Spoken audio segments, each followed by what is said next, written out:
Medical disclaimer. This podcast is intended for educational purposes only and does not serve as medical advice. Kate and John are not medical professionals. This podcast is not intended to diagnose, treat, or prevent any illness. Always consult your physician before making lifestyle changes. Welcome back to The Illuminated Path. This is episode 9. Thank you for tuning in. What are we talking about today? We are talking about stress and really understanding the nervous system. So stress is a huge topic that we talk about all the time, that we get asked questions from just clients, friends, family, everything. So this is definitely going to be a multiple part topic. So the initial part is really understanding stress, how it happens, and understanding our nervous system. Yeah, I think, stress is interesting because we talk a lot about being fulfilled in your work and, um, stress is usually it's your job. Like that's a very common place. So I feel like, I said earlier on social, like this is the bread and butter of what we do. I feel like we've talked a lot about this sort of foundation and there's still a lot to get into. Yeah. Um, but stress is one where I think we have a lot of value to deliver. So I'm excited for this one. Me too. So how's the week? The week is good. I got my hair done. Shout out again to my best friend Courtney at Create Beauty Lounge. It feels amazing. It looks amazing, and I love it. So I'm very happy. You got your green back. A little bit. Yeah. Yep, little peekaboo highlights, as she calls them. I like it. So it's fun. I'm really happy.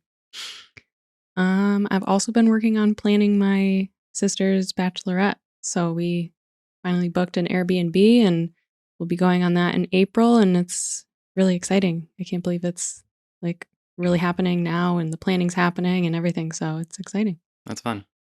Yeah. How about you? Good.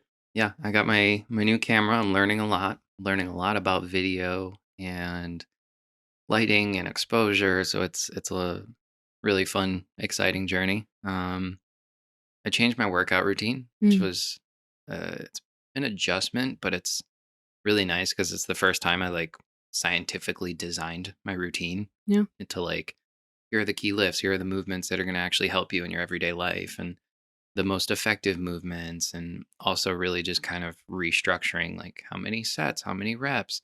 So I'm excited. I want to give it like a solid 6 weeks and just kind of see where I'm at because I already feel like I'm doing much more than I was. Yeah. So it feels good. Awesome. And we got a wood stove, and It's here. gotta tell you, whoo, loving the wood stove. I keep telling people we're making it summer inside our house. Yeah. Because it gets up to like 78 degrees and I'm just so happy and cozy. I can wear my shorts and a t-shirt and not be freezing cold. And it is just amazing. It's so much better than turning on the heat. Like, I like how everyone involved in helping us make this decision was like, well, you're not going to turn on in October. And I'm like, what are you talking? Yes, I am. It's frisky outside.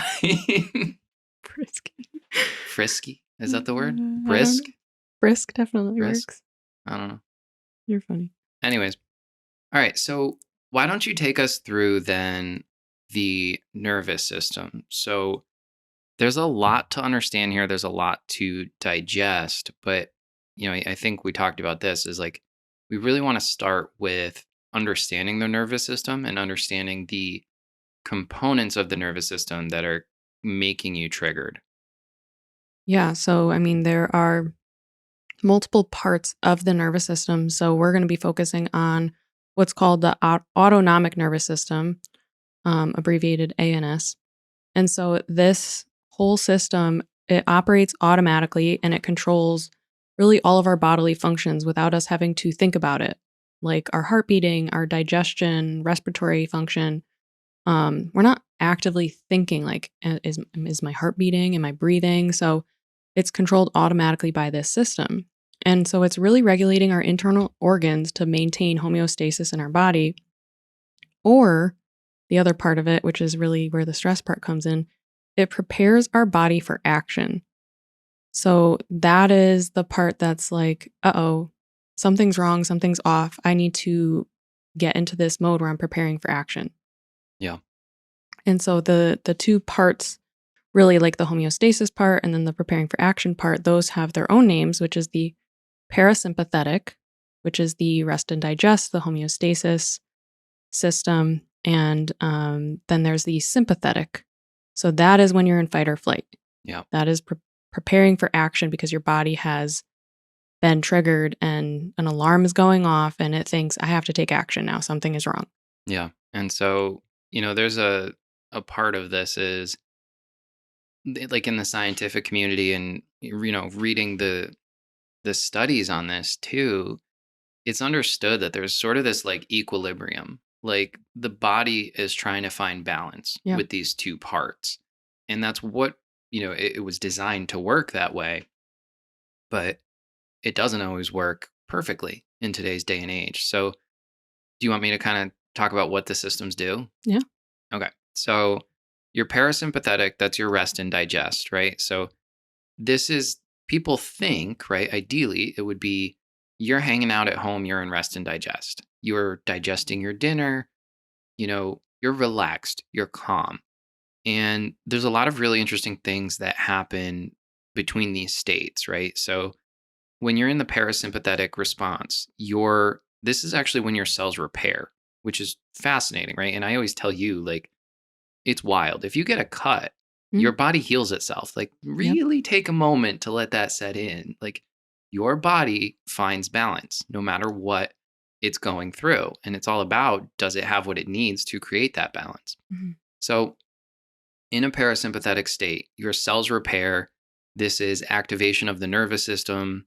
This is a really interesting one. You mean activation of the digestive system? Digestive system, sorry. That's okay. Really interesting is your pupils. They actually constrict Hmm. to adjust for near vision, which is really interesting Yeah. because it's the opposite. When you're in a sympathetic, you're in fight or flight, they actually adjust for far vision. And Yeah, we'll because get you're into wanting that. to like really be on Right. the lookout. Right. So activation of your digestive system, it lowers your heart rate, and activation of your immune system. So this is a really important one that we'll get into, but always keep in mind, right? Like we discussed manifestation, we're discussing stress now. Fear is a very big conversation here. So be mindful and aware of the fear in your life because that is one of the primary triggers of fight or flight. Right. So that's your parasympathetic state. Your sympathetic, your fight or flight. So this state is designed for you to run, fight, or hide. And so your biological processes change accordingly. So typically that's going to mean increased blood flow. And so that blood redirects to your limbs. That's going to help you, run or fight. Hmm. Um, so all these processes change. Your pupils dilate for far vision. It inhibits digestion and it kind of, you're not that your blood flow is necessarily restricted, but it's redirected, redistributed to those limbs, and suppression of your immune system. So when you're in this state, your body is designed literally to get you back to safety. Right. So keep in mind, this state has a purpose. It's not something that we're meant to live in. Hmm. And the big discussion there is being in fight or flight. It's not actually like efficient for your body. There's a lot of inflammatory byproducts of your body running that way. It's not meant to sustain that. Yeah. So, do you want to take us through like how that happened? Like, why was it designed for that, and kind of the history, I guess, of like where it came from to develop to this point? Yeah. So our fight or flight response is triggered automatically. Like we don't have to like tell ourselves, okay, like go into fight or flight. There is something in you, your perception of something and the way you're thinking about something, a situation or a circumstance is triggering your fight or flight response because you're sensing danger. You're sensing like I need to protect myself from something and you're sensing that you're not safe. So it's triggering something, and your system, your fight or flight, just automatically turns on. And it's like, okay, I see that there is danger, there is something wrong, and we need to either fight it or run away from it. hide from it, whatever it is. Well, I want to jump in there because I think too, in today's day and age, and maybe people hearing this too, it's not necessarily that you're sitting there going, I'm in a life and death situation. You could be in traffic, but there's underlying fears there, Mhm. right? I'm fearful of getting in trouble, of being judged for being late, of losing my job and not being able to provide. Like, there's a lot there to unpack. But the point being, you can be triggered and have this response triggered by everyday things in your life. Right. So to kind of go back to like how that even developed within us. So we're now a society that has a really successful stress response because our ancestors really like there was the evolution of the nervous system from our ancestors. And so our nervous system developed hundreds, thousands of years ago for those little literal life and death situations. So think about, the people that were living outdoors in the caveman era and they're fighting for food. They're worried about their safety from predators. They're worried about where they're going to sleep and have a home and somewhere to have that safety. So when their nervous system was triggered to get away from danger, like a predator coming after them, or they need to really think quick and be on their feet about how the heck they're gonna where they're gonna sleep, and because their body needs that.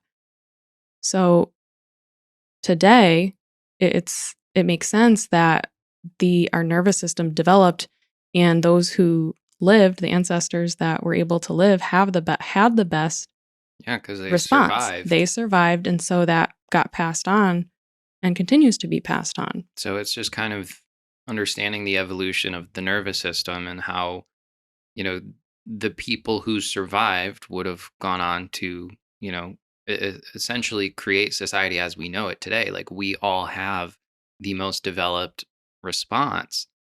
The problem is it's so well developed, our brain doesn't understand the world we're living in. Our brain doesn't understand if something is a life or death situation, and all it needs to hear or feel from our thoughts and feelings and perceptions of things is that there's some sort of danger You know? and it doesn't feel safe. Well, it makes me think too about, manifestation and the subconscious mind. Like, you're trying to create that experience and visualize it and put your body through it before it actually experiences it because it doesn't know the difference. Right. Whereas with this, you're kind of accidentally triggering it and your body doesn't know the difference, that it's not real life and death. Right. Because we're perceiving something as just terrible. Yeah. It's something that is scaring us, so that fear, it feels like danger. Yeah. And the biggest issue is that, when this was developed, like our ancestors, they were able to go back to safety. They knew when there was an endpoint to their danger. They got away from the predator. They found food and they're going to survive another day. So they had that perception of safety, and their body was able to go back into the parasympathetic state and go back to homeostasis. Yeah. Like, there was an actual resolution to that trigger. Right. And they probably felt it much more because they were aware of, I got to get out. Like, speaking from experience with MMA training, like, there's so much adrenaline when you're training Hmm. to coming down, coming off of that and chilling back out. I think there's a level of, like, as with anything, awareness to this and being able to say to yourself, okay, I'm good. I'm safe. Like, sorry, carry on. That's okay. And so now today, the biggest issue is that we hold on to this stress because we're triggered by something, we're perceiving danger, we're perceiving fear, and then there's not usually a perceived safety then after. So after that initial trigger. So we don't have a resolution and we typically shove it down. We don't actually do anything about it. And then we just keep adding more and more and more stressors until we're just chronically stressed all the time and our body doesn't know what to do because it thinks like, "Oh my gosh, there's so much danger, there's so much fear, there's so much happening. I have to stay in this state because they're not safe." Yeah. And And our nervous system's main purpose and our subconscious mind's main purpose is to keep us safe. yeah, which I think is kind of funny when you think about it. Like the two big hurdles, right, in manifestation is your subconscious mind, and the big hurdle with stress is your nervous system. Yeah, So we go through life, we have these stressors, and we kind of get stuck in this fight or flight state. right. So, why don't you take us through some internal and external stressors? What does that all look like? Yeah, and feel free to add on too, but I mean, internally, you're not getting enough sleep. So your body is feeling just the negative effects of that. Well, I want to mention there too, first thing, um, sleep is where you get into rest and digest. Right, And you'll have trouble because you'll be in chronic stress all the time. And the only time you get in rest and digest is in sleep. right. So, sleep is literally just like exercise, one of your forms of medicine. Mhm. Absolutely, and unfortunately, you hear a lot of people talking about how much sleep they don't get. Like it's a bragging right. Yeah, and it's sad. It, I want you to sleep. well, Everyone needs sleep. the thing that we've talked about is like when people say that, it's kind of like bragging about how little you respect yourself. Yeah, you're not Like, prioritizing your health and your body's needs, and so, yeah, like, you're running on autopilot, and these people are stressed. yeah. Like, I'm not impressed by the fact that you didn't sleep, that you only got 4 hours. Like, you're only bragging about not prioritizing your health. Yeah. That's not impressive to me. No, it's not good for you. No. Um, so sleep and, like, the quality of your sleep, but even the food that you're eating, your body knows if it's really being nourished or if you're just shoving a bunch of sugar, Yeah. and that goes straight to your brain and creates feelings of anxiety. Sugar also feeds cancer cells. Yeah. Um, External stressors, I mean, your job. There's that is one of the number one stressors that people have, and it's really about your perception and your thoughts about the situations and circumstances from your work. Yeah. It's the fear. It's the fear of judgment. It's the fear of, am I going to get that promotion? Am I going to lose my job? The fear of being late, the fear of, you know, so many things. And it's constant, it's every day because Mm. there's always something new happening. There's the huge perception of everything is urgent. Yep. The sense of urgency that is just in general in society and the whole hustle culture, and thinking that like we should be working Mm. so many extra hours and hustle, hustle, hustle, and that's the only way to get ahead. You're telling your body that again, like you're not safe Yeah. because your body is not meant to run and sustain itself like that. But it also creates this sort of like glorified destination. And there just is no destination. Like you're the goal is not some dollar amount. The goal is the journey that you live in having that fulfillment along the way. Fulfillment and perceived safety. Yeah. Perceived safety based on the amount of money that you make to support yourself and your family, and feeling like, you're doing everything that you can and need to support yourself and your family. I think that's one of the biggest things that people Yeah. stress about. Yeah, absolutely. So I wanted to mention, you know, I think workplace stress is really interesting because you have both internal and external, Right. right? So we've talked in the past about situations are neutral, right? We assign the meaning, we're choosing the meaning. Mhm. So the thing is, like, if you're stressed at work, what are you actually stressed about? It's usually going to be your self talk and you have some sort of belief. If I'm late, I'm going to get in trouble. It's usually this if then hypothetical Mhm. that is involving your self talk and some sort of belief about what's going to happen. Yeah. or an assumption. Yeah. And so you combine these two to really kind of distort your reality and then create stress. And so the culmination of what you're experiencing, what you're processing, and how you're talking to yourself creates this big ball of negativity that you just kind of sit in. Yeah. There's also but some of that does come from, your bosses and whoever's in Yeah. charge and telling you, like, "This project is so important. This client is so important. We have to do Hmm. everything in our power to make them happy, or else we could lose the client. We could not make enough money. We might have to lay Yeah. people And off." then Like, it's like, oh, well, that was your fault. Is this going to be on me? yeah, so Yeah. there's a huge piece of that people in the workplace are receiving from their peers and their superiors, and then it's not empowering. No, It's not it's setting them up for failure. It's it's it literally kills like, morale. yeah. Yeah. I mean, I can tell you that when I used to work at my old job, that happened a lot. There was so many times that I was told a project or a client was so important and we had to do this project on this unrealistic timeline.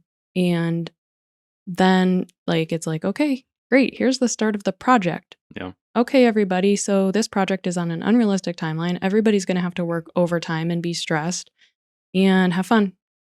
Yeah. And I know that's really common. And what can you do about it? I mean, Find a new job.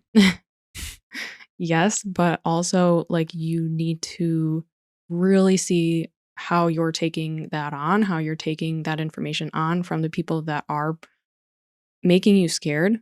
Yeah. You need to talk about it, speak up about it, and, like, that's not gonna make you successful. Having support and maybe, like, understanding and empathy that I understand. Like, if you still do have to meet this unrealistic timeline, you can ask for support and understanding and help, and just ask for help if you're not getting it. Yeah. I think that's a discussion too, though, is like, you know, you've been in that situation multiple times where you Yeah. did speak up Yeah. and you didn't get help Right. and they didn't care.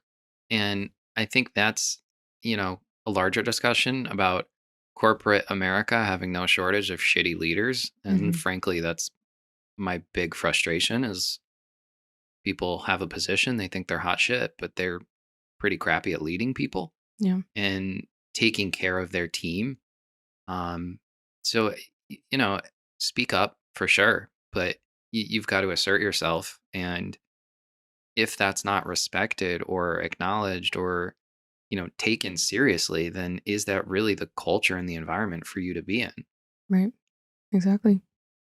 Um, Other external stressors, I know I just talked a lot about work, but I mean, of course, there's external stressors at home with your family, with your partner.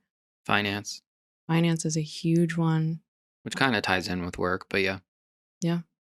Um, your family, taking care of children, just the craziness and busyness of everybody's schedules, like always being filled with so many things and so many obligations, and yeah. people not being able, like, not saying no to things when because Mm, they're worried about not wanting to upset someone. And please watch episode 3 on setting boundaries. yeah, so do you have any others you wanted to add to that? um, no, I'm just kind of still thinking about the money piece. I think, you know, money is really tricky. And I think the reason it's tricky is because like people don't like to talk about it. Yeah. So I think in the future we need a full episode on like money and our relationship with money, Mhm. especially as entrepreneurs, especially as um people who have worked to be good people and use our platforms to help people. I think there's so much guilt involved with money. There's so much shame involved with money. Yeah. And especially for us right now. So we're going through a wealth energetics course, really kind of tying manifestation in with our businesses and a whole sidebar. But, there's a lot to talk about there. And I think what I'm trying to get at least for now, is work on releasing this fear of scarcity with Mhm. money. And lack and Even if there's not a lot because I will tell you for many, many years, I had no money. For several years, I had just enough.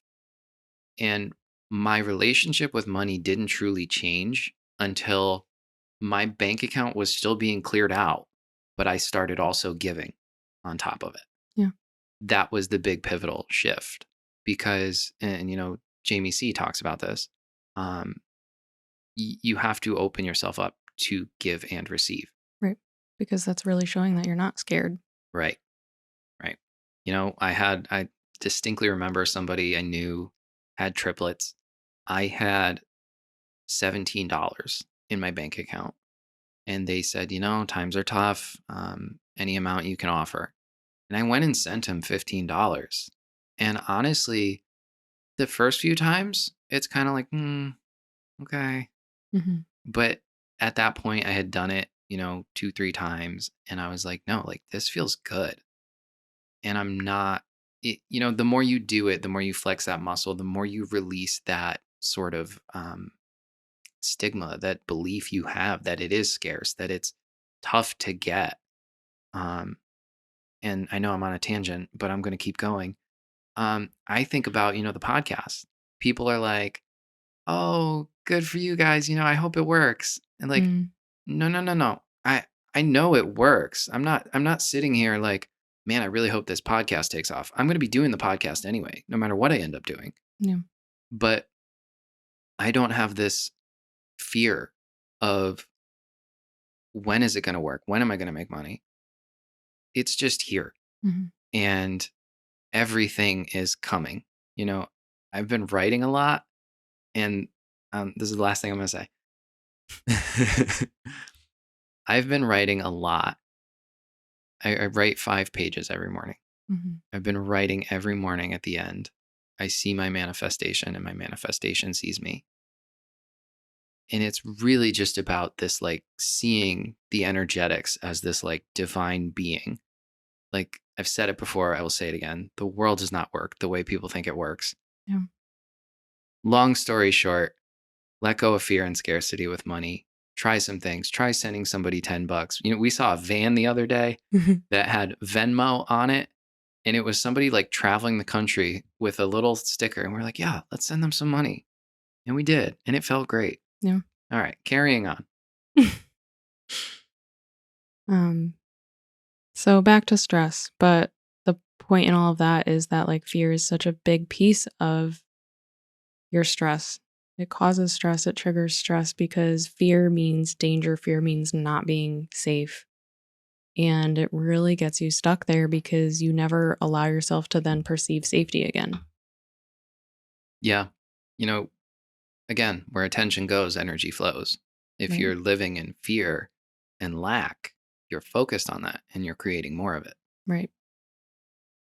So I wanted to share this stat, not really a stat, but stress has been studied quite a bit. And what they found, there's a number of studies, they estimate anywhere from 60 to 90%. And most studies are saying more than 90. Mm. About 95% of all illness and disease is estimated to be related to stress. Right. And so, what I want to kind of explain there, when you're stressed, again, more inflammatory byproducts, your body's not running efficiently. That becomes the breeding ground for inflammation. Right. That is where your cells can become cancerous. That's where viruses and parasites are going to be stronger because your immune system is Suppressed. suppressed. So, keeping in mind, right, stress is literally at the root of so much of illness and disease. And again, I wanted to kind of say, I'm circling back again, but we talked about how the world is sort of geared toward this fear. And I want to kind of just give you a thought provoking statement. Take a look at how much in your life is pushing you toward fear. Yeah. Do you watch the news? Mm. Do you read articles about the state of world affairs? I've been down that rabbit hole, Yeah. you know? So much of what we're exposed to and what we see If you start a business, I hope it works. Yeah. Everything is fear because from a young age, our society programs it into us to live with this fear. Yeah. What do you think that fear does? It keeps people back. Right. It keeps people sick. It keeps people from actually being happy. Hmm. I would encourage you to assess the fear in your life and the stimuli in your life that are causing fear. Yeah. Absolutely. I mean, where you're spending your time, where your mind is going and what it's focusing on, it's going to keep you stuck in that fear and in that stress. Yeah. And yeah, like I'm not saying, don't watch the news or read any article to, be aware of what's going on, but so many people have the news on so many Oh hours my. a day, You ever or they just, have notifications coming on their phone of this is an issue, this is an issue, this is an issue, and it's like I it's feel attacked. complete overload. Yeah. I honestly, that was a big change when I stopped getting the notifications. I stopped reading the news about politics and everything. And um, you know, how many people have you been in their home and they just have the news running all the time? Yeah, That's so bad for your mental health. yeah. So bad. Be informed, but like that, you have to live your life. Mm, yeah. I mean, be informed, be educated, but be mindful of what you're involving in your life. I mean, again, remember, it's all energy. Right, So if you take that on, you're just lowering your frequency. right. And again, lowered frequency, more susceptible to stress, suppressed immune system. It all ties together. Yeah, So we talked about stress. Again, stress is that sympathetic response. It's literally triggering that. You're staying in it. Um, and illness and disease is coming from chronically being in that state. So let's talk about understanding stress because I kind of talked about this, but your self talk and your beliefs are triggering this. And there's some, external stimuli, there's things happening, right. but it's your perception and it's different fears. So can you talk about kind of what those fears are? Like what sort of things are actually triggering stress? I know we've named some, but let's kind of succinctly lay them out.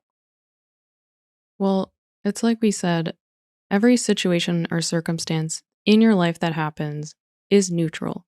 We as human beings attach meaning to it.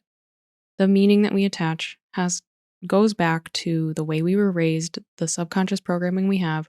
We've done 2 or so episodes talking about our subconscious mind and our thought programming, so check those out if you haven't, but we see the world through a lens, and that's how we start attaching meaning to these circumstances and situations.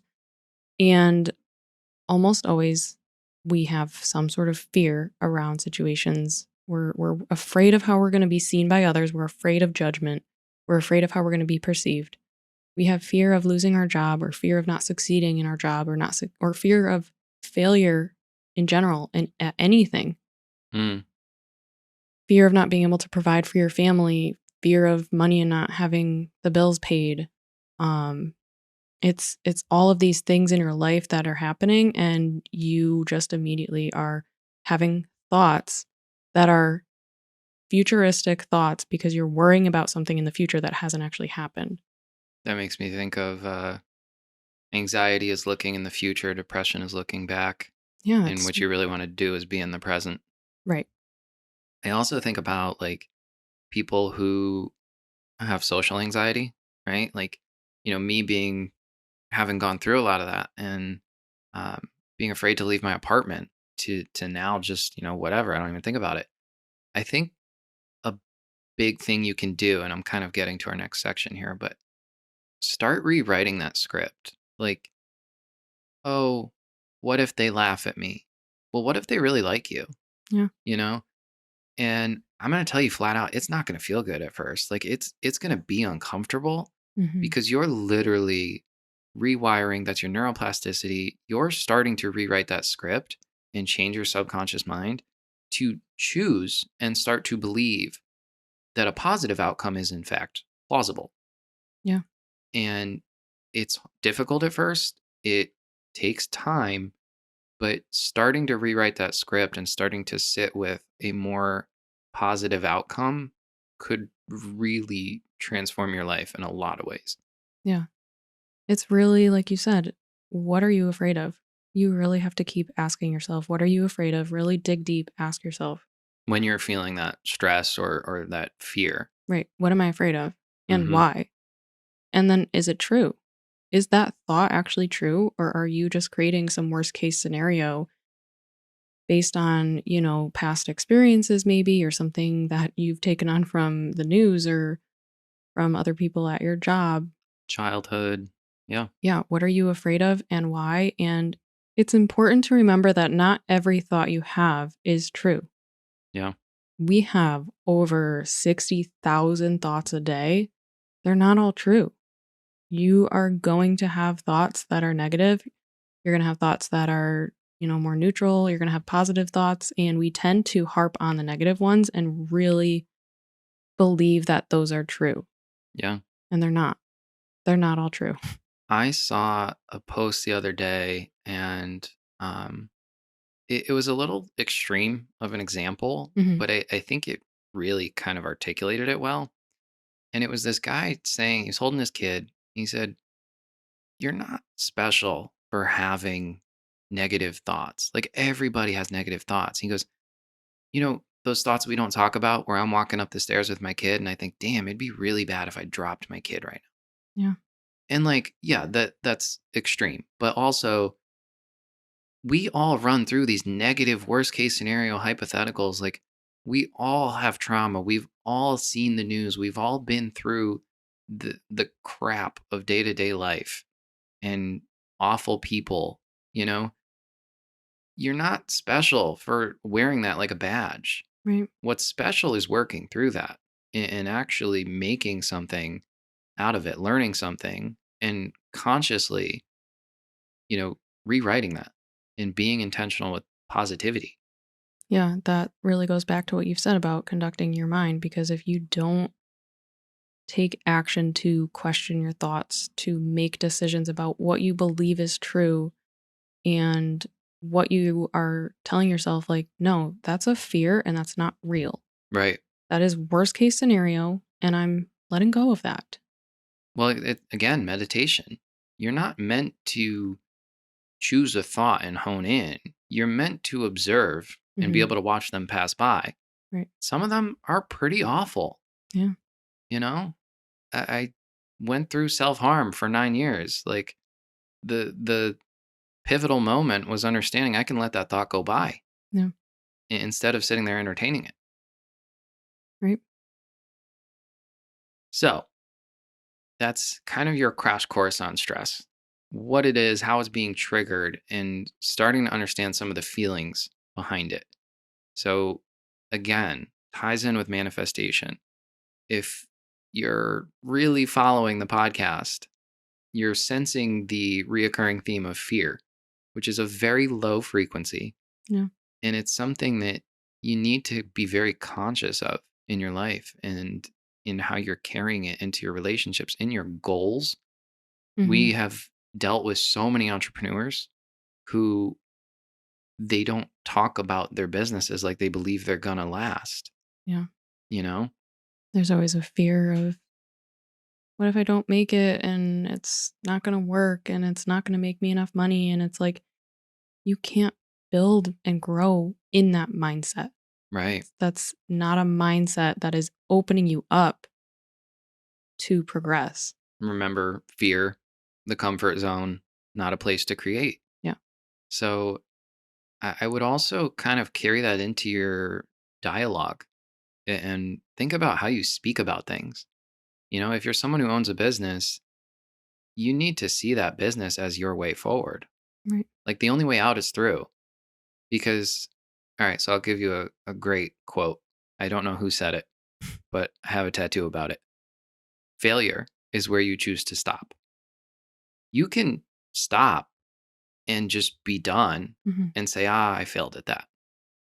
But if you keep going and you can, readjust, look at us with our the marketing agency. We started with small business. It was a lot of numbers. Then we pivoted and we went into consulting. We've done things with education. We've done speaking engagements about stress.